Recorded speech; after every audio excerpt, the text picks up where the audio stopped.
We're driving through the night on the way to the tsunami zone.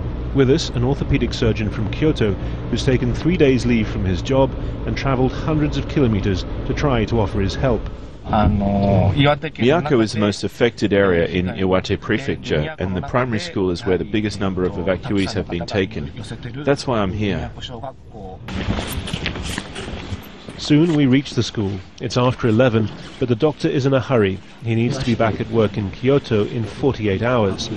But he's politely turned away. So he moves on and tries again. City Hall this time. Upstairs, a hushed meeting with officials ends with agreement that he'll be able to help in the morning.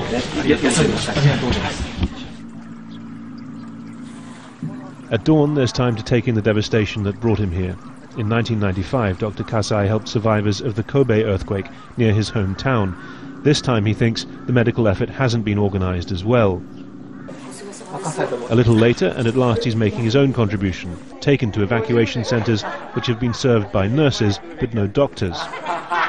You should have been here 50 years ago, one woman tells him. I'm speechless, really. I'm grateful that he's here. Unexpected. It's really unexpected.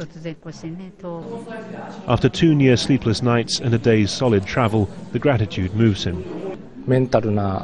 From a mental aspect, even if there's nothing seriously wrong with their health, a doctor being here is meaningful.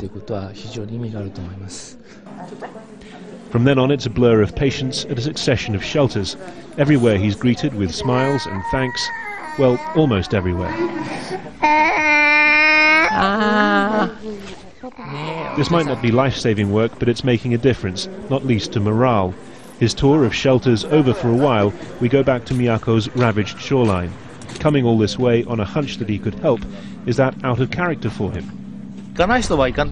Maybe this is my character. The person who doesn't want to come doesn't come. But I didn't just leave on a whim. Once I knew the scale of the earthquake, I thought, I have to go. And with that, it's back to work, again offering reassurance as well as medical expertise. There's a phrase in Japanese, otsukare-sama. It's said in recognition of someone who's worked tirelessly, and I'm told the best translation for it is, thanks, Mr. Fatigue. For the people of Miyako, there's plenty of gratitude for the efforts of Dr. Fatigue. Harry Fawcett, Al Jazeera, Miyako, Japan.